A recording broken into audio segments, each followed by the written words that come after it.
first encountered the lab in February of 2020. I was fresh out of school as a doctoral student, and I was on the market for something interesting and exciting to do. But I never thought for one moment that something interesting and exciting would be found in Zimbabwe. I had actually committed to not going back to Zimbabwe because I just felt that there was nothing that we could do in Zimbabwe that we had not done over the course of the last 20 years in terms of just pushing the democratization, good governance, and accountability agenda forward.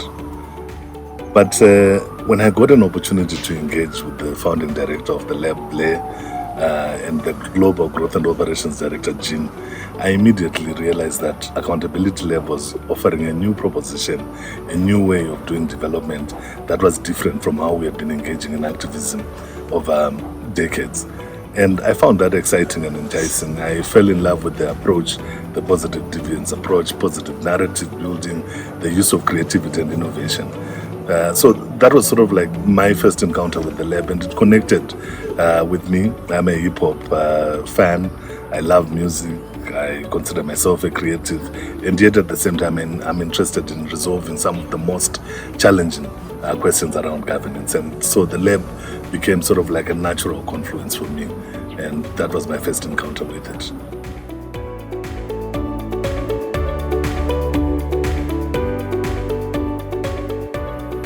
At Accountability Lab Zimbabwe, we are fortunate enough to run almost the full gamut of initiatives that the Accountability Lab is known for. So we do campaigns, and amongst the campaigns that we do is Integrity Icon, targeting the public service. We do Voice to Rap, targeting young people with an interest in using music as a vehicle for accountability. We also run the Film Fellowship as a campaign for young people who are interested in using film as a vehicle for pursuing social justice and accountability issues. Outside the campaigns, we also run the Accountability Incubator, which targets young civic society leaders. We also conduct community work through the Civic Action Teams initiative, which we have been piloting in Zimbabwe, in Koromonzi, Mbare, Bulawayo, and some parts of Glenview.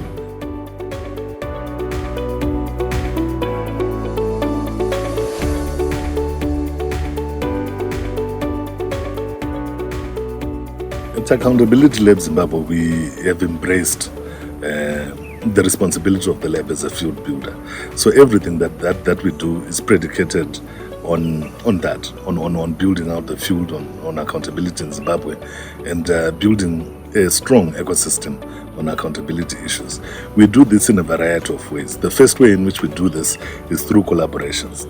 So everything that we implement at Accountability Lab Zimbabwe, we do so collaboratively with community-based organizations, with national associations, with social movements, and with creatives. So collaboration is part of how we are doing our field building in Zimbabwe. The second way in which we do that is through sharing resources and capacities. Accountability Lab Zimbabwe has availed itself as a resource to a variety of organizations on a variety of issues, both in terms of technical, program management issues, as well as political and strategic issues. So that's the second way in which we are trying to build the ecosystem. The last way in which we do that is through sharing resources. So every now and then we have had the good fortune of having some resources, financial resources, that we can be able to share with other organizations and upcoming initiatives. And that's the third way in which we have been trying to build out the field, through identifying interesting ideas on issues related to accountability. It may be electoral accountability, it may be citizen participation, climate change, and other issues. Where we think the idea is viable, we try to provide a limited amount of support so that at least the ideas can take off, and then see how we can support each other post financing.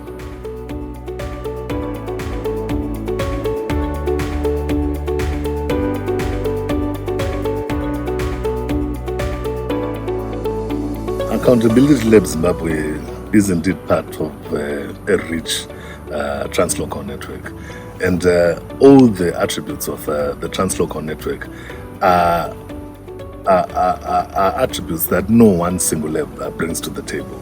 We try to ensure that within the spirit of the learning network, that we bring shared experiences, knowledge, and capacities to the lab as something that can add value to the network.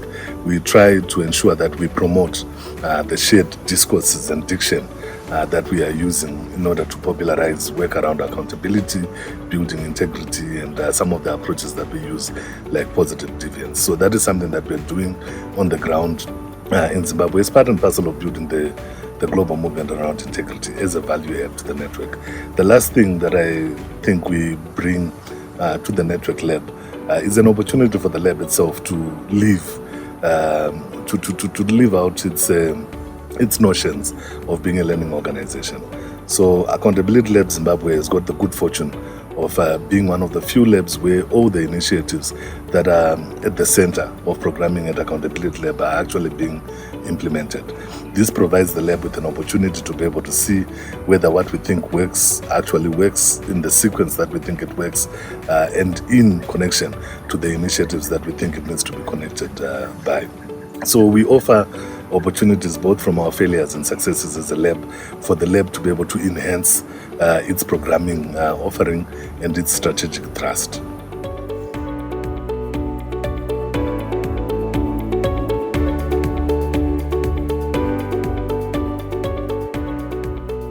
Over the course of the last year, Accountability Lab Zimbabwe has benefited tremendously from being part of a global translocal network.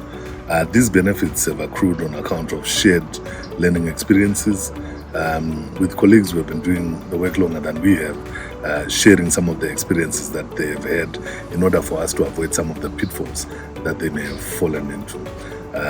I can count a number of labs that we've been in conversation with regards to specific interventions. Voice to Rep with our colleagues in Nigeria, civic action teams with our colleagues in Nepal, integrity icon with our colleagues in South Africa, and many, many more. So that sharing of knowledge and experiences has been of tremendous value to a lab that is slowly learning to walk, given the fact that we are still fairly new as a lab. So that has been useful. The other thing that has been quite useful is actually practical support at a technical level that has come also from colleagues in different network labs, but more importantly from colleagues within the global team. I know that our learning team has benefited from constant touch points with the global learning team. I know that our communications colleagues have benefited from having constant touch points with our global communications team. And even our programming colleagues have also benefited tremendously from the leadership, the visioning, and the direction that has been provided by other country directors, as well as people who work on programming at a global level. So that sharing of capacities at a very practical level has been very, very helpful. The last thing that I believe our team has benefited from the translocal network is just having a shared pot of knowledge. One of the things that Accountability Lab does well is to gather knowledge for the benefit of all the labs. This can be knowledge with regards to donor support. This can be knowledge with regards to practical skills that we need in order to be able to do our work well. And this can also be with regards to opportunities that are available to people at Accountability Lab Zimbabwe for them to enhance themselves or do the work better by way of trainings. So there has been a tremendous amount of benefit and support that we've received from the translocal network.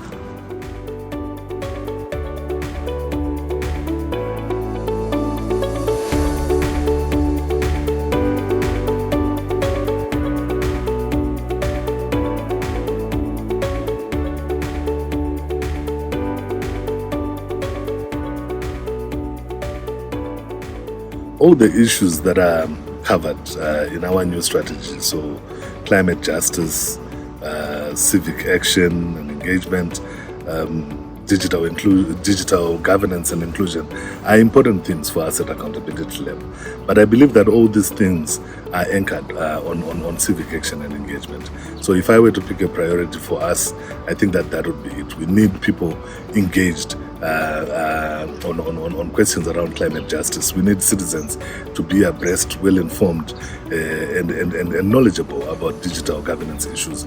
We need them involved in conversations around how to crowd others in by way of inclusion beyond what is generally accepted as activists and activism in Zimbabwe. But at the center of all of that is civic action. If people are not engaged and are not participating along these different thematic areas, then we are effectively doing nothing.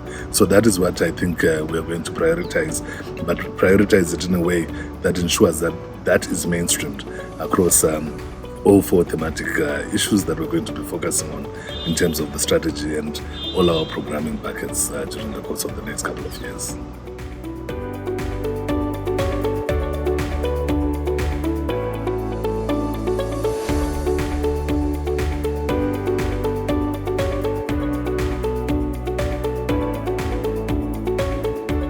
We don't just speak about approaches. The approaches that we speak about, we actually believe in them.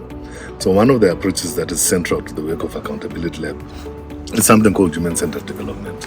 And human-centered development basically speaks to the notion of ensuring that everything that you're doing, be it programming, whatever plans you're putting in place, they've got people at the center of that. And we try to do that at Accountability Lab Zimbabwe, bearing in mind that without the people, there is no work that can actually be done. We try to ensure that the space is conducive for them to be able to operate at their optimum levels and to contribute towards change in effective ways through ensuring that the culture is enabling for them to manifest and fulfill their aspirations with regards to contributing towards democratization and a better world, but also conducive in terms of them being able to work. One of the ways in which we have tried to do this is through ensuring that there is a culture that promotes openness, a culture that promotes innovation, a culture that promotes safety.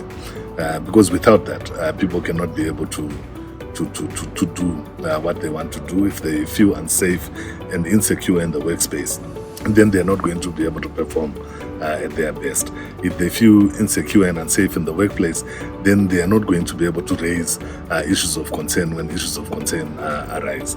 So we've tried to, as much as is possible, make sure that the space is safe for people to contribute in ways that they think can add value and that they are able to raise issues where issues are concerned. We are cognizant of the fact that you cannot be able to retain the interest of change makers simply through financial remuneration.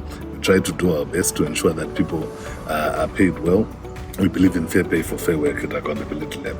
But beyond that, we also try to create avenues and opportunities for people to derive satisfaction from the workplace through other opportunities that are non-financial. This is how we build commitment, through ensuring that people have got access to growth opportunities within the lab, they've got access to enhancing their knowledge and capacities through the lab, and they've got opportunities to lead and network with other organizations that are doing similar work, both in country and also outside the country, including with our translocal network.